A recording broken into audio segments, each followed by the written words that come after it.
ठीक है, मैं कर्नल त्यागी के पास ही चलता हूँ।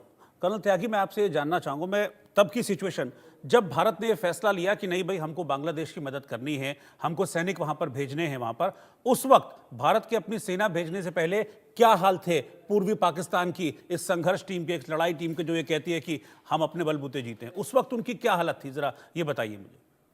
देखिए सर, उस वक्त वेस्ट पाकिस्तान की तरफ से आर्मी को बाकायदा एक खुली छूट दे दी गई थी कि आप जाओ, अत्याचार करो, रेप करो, मारो। आप कल्पना कीजिए, 30 लाख बांग्लादेशियों को मारा गया, 3 लाख औरतों का रेप किया गया।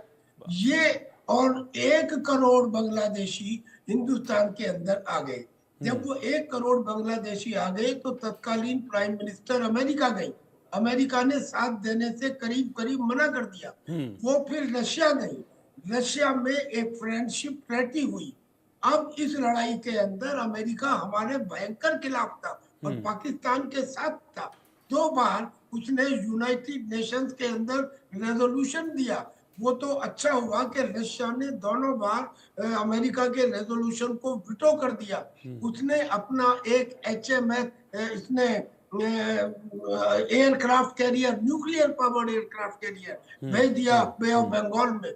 अच्छा हुआ कि उसके भेजने से पहले रशिया ने अपनी सबमरीन, अपने वारशिप, अपने क्रूजर्स और न्यूक्लियर वारहेड के साथ तैनात वहां भेज दिए। तब अमेरिका को कहना पड़ा कि now it is too late, वरना तो ये युद्ध का परिणाम कुछ और होता। ऐसी स्थिति में एक करेज के साथ में फैसला लिया गया कि हम बांग्लादेश के लोगों के ऊपर और अत्याचार होते हुए नहीं देख सकते। तब हमारी फौज वहां पे गई और हमारी फौज ने वहां पे जो लड़ाई लड़ी, उस लड़ाई में बांग्लादेशी साथ में थे। लिहाजा हम ये नहीं नकार सकते कि केवल इंडियन आर्मी, ये भी नहीं कह सकते कि केवल बांग्लादेशी थे। असलियत में इसको यूं समझिए कि जैसे एक पहाड़ में से 2-4 बोल्डर टूट के गिर पड़े तो पहाड़ का कद कम नहीं हो जाता। बस वो 2-4 बोल्डर जैसी ही स्थिति बांग्लादेश के सहयोग की थी, मगर थी। और इसमें अब अचानक क्या हो गया कि बांग्लादेश में जो है, जब इतने हमने उन पे एहसान किए, हमने उनको खाना भेजा, सब कुछ भेजा, अब वो हमारे खिलाफ क्यों हो गए? सर, पहली बात इसमें ये है कि ये जो स्टूडेंट मूवमेंट था, ये डिजाइन था by ISI of Pakistan and by the कट्टरपंथी एलिमेंट, और ये इंग्लैंड के अंदर रचा गया था। और उसे रचना जाने के बाद में स्टूडेंट्स का मूवमेंट कराया गया। वरना तो स्टूडेंट का तो रिजर्वेशन वाली बात जो थी वो तो सुप्रीम कोर्ट ने क्लियर कर दी थी। अब जब यूनुस को चुना तो यूनुस के दांत नहीं है, यूनुस के केवल पूंछ है। वो बेचारा कुछ कर नहीं सकता, हालांकि है तो वो भी बायस। उसकी कैबिनेट में 15 लोग ऐसे हैं जो या तो जमात इस्लामी से है, या अंसार उल बंगला से है, या जमात उल मुजाहिदीन से है। और ये वही कट्टरपंथी हैं जिन्हें पाकिस्तान की ISI सपोर्ट करती है। और क्यों सपोर्ट करती है? क्योंकि 1971 की बेइज्जती उनसे आज तक बर्दाश्त नहीं होती, वो सपोर्ट करती है। और हिंदुस्तान के तो वो वैसे ही खिलाफ रहते हैं। और अब इसलिए पिछले साल के मुकाबले 3 गुना ज्यादा हथियार पाकिस्तान ने भेजे या बांग्लादेश ने मंगाए, ये जाने, मगर उसमें अच्छा RTF सर, एक चीज और माफ कीजिएगा, रोक रहा हूं आपको। बड़ी दिलचस्पी मेरी इस बात को भी जानने में है, क्योंकि आप डिफेंस एक्सपर्ट भी हैं। ये जानने में है कि भाई बांग्लादेश की तो बात छोड़िए, अभी मैं पाकिस्तान की बात करता हूं। पाकिस्तान की तो हालत खुद ही आपने भी बताया कि ऐसी है कि हाथ में कटोरा लेके इधर उधर घूमता रहता है। चीन का 29 बिलियन डॉलर का कर्जा खुद पाकिस्तान पे है। तो ये हथियार की सप्लाई वगैरह ये कैसे पाकिस्तान कर रहा है इन हालातों में? यानी कि पीछे कोई और भी है इनके जो फंडिंग कर रहा है इस चीज को बढ़ावा देने के लिए? यकीनन यही तो प्रॉब्लम है। दरअसल में अभी हाल में चाइना ने 50 वारशिप, एक दो नहीं, सॉरी, यस, 50 वारशिप का निर्माण पाकिस्तान में प्रारंभ करवाया है। 8 सबमरीन का प्रारंभ करवाया है जो पाकिस्तान बना रहा है। तो इनके पीछे कौन हो गया? चीन हो गया। चीन चाहता है कि पाकिस्तान ये करे, और पाकिस्तान ने अपने डिफेंस बजट के अंदर कोई कटौती नहीं की है। यानी कि वो अम्यूनिशन और हथियार बांग्लादेश को बाकायदा भेज सकता है। और ये एक प्रॉब्लम खड़ी हो रही है। और एक उम्मीद जो इंटरनेशनल कम्युनिटी है हालांकि डोनाल्ड ट्रंप इसके खिलाफ है, यूनुस के। यूनुस ने जब वो इलेक्शन जीते थे तो ये कहा था कि ये तो एक सूर्य ग्रहण है, सोलर एक्लिप्स है, लेकिन उसके बाद भी वो कुछ करेंगे नहीं, क्योंकि उनकी पॉलिसी है अमेरिका फर्स्ट। अमेरिका में क्या हुआ कि इन्होंने ये प्लान बनाया कि वहां एक जोगम जोगम नाम का देश बनाया जाए। उस देश में कौन होंगे?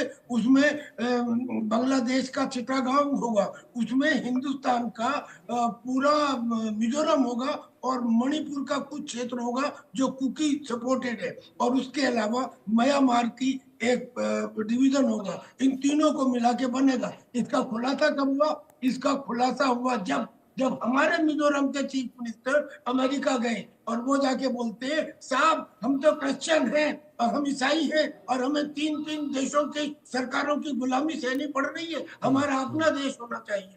दुख इस बात का है कि जिस आदमी ने संविधान की शपथ ली और चीफ मिनिस्टर बना, वहां पे प्रेसिडेंट रूल क्यों नहीं लगाया? हमारी जो हिंदुस्तानी सरकार है, इसकी सहनशीलता ज्यादा है। और मैं श्री शैलेशानंद जी से पूछना चाहता हूँ एक बात, सिर्फ सिंपल, सहनशीलता अच्छी बात है सर, अच्छी बात है ना, लेकिन सर यही तो गड़बड़ है।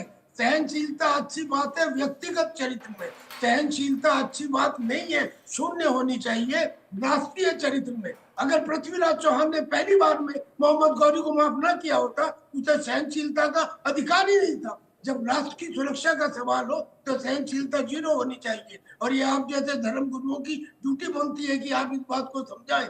हमने बहुत सारी चीजें आज तक इसलिए हैं, अगर हमने मिजोरम के चीफ मिनिस्टर को वापस आते ही वहां पर प्रेसिडेंट रूल लगा दिया होता, मैसेज अपने आप चला जाता है। हमें कुछ करने की आवश्यकता नहीं है, हमारी कमजोरी केवल सहनशीलता है, और सहनशीलता को हम अच्छा मानते हैं अपने घर में, समाज में, बट नॉट व्हेन द जनहित या राष्ट्र इज इन्वॉल्व्ड। शैलेशानंद जी। सत्य जी जी देखिए, मैं त्यागी जी की बात से जितना प्रतिशत चाहे उतना सहमत हूँ। देखिए, धर्म की जय हो अधर्म का नाश हो जब हम कहते हैं, तो धर्म की जय कब होती है? जब हम अधर्म का नाश कर देते हैं। तो हमारे अध्यात्म के अंदर भी, हमारे सनातन धर्मों के साहित्य में भी लिखा है, ग्रंथों में भी लिखा है कि यदि हमारे लिए अहिंसा कहीं ना कहीं धर्म को क्षति पहुंचाती है, तो उस धर्म की रक्षा के लिए हिंसा को भी अपनाना होगा। प्राणियों में सद्भावना हो, तो किन प्राणियों की सद्भावना की बात कर रहे हैं? जिस विश्व की एक सभ्यता ऐसी है जो पशु बलि के ऊपर ही अपना त्योहार मनाती हो। इस विश्व की एक ऐसी जनसंख्या है जो महिलाओं के ऊपर बलात्कार करके अपना झंडा ऊंचा करने की प्रयास करती हो, अपनी राजनीति की स्थापना करने की बात करती हो। तो ये हमारे लिए प्राणियों में सद्भावना वाला विषय नहीं हो सकता।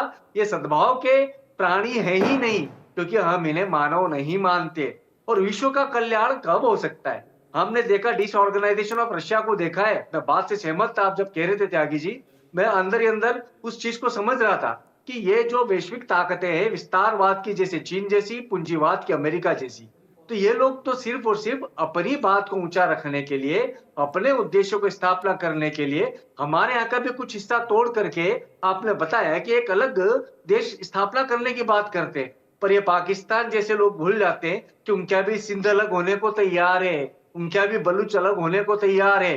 तो इस बात को समझने के लिए उतना मानस चाहिए, उस स्तर की संवेदनशीलता चाहिए, मानवीय गुण होना चाहिए, जो कि हमारे आसपास के इन देशों में नहीं है। मैं निरंतर रूप से कहता आया हूं, सरकारों से, विशेष तौर पर भारत की सरकारों से 2-3 दशकों से मांग करता आया हूं कि आसपास के जितने पड़ोसी होते हैं ना, छोटे, इनको थोड़ा दबाव में रखना आवश्यक है, अनुशासन में रखना आवश्यक है, क्योंकि हमारे चारों तरफ से इन्होंने घेर करके हमें उलझा रखा है। वो दक्षिण कोरिया जैसे बड़े देश के ऊपर जापान ने राज करा 30 साल से ज्यादा। किस बात के लिए? क्योंकि वो भी हमारी तरीके की सामरिक महत्व की जगहों पर था। तो हम ये प्रयास करें कि हम इन स्थितियों को, जो कि बांग्लादेश की स्थिति है, इसको बहुत समय रहते हुए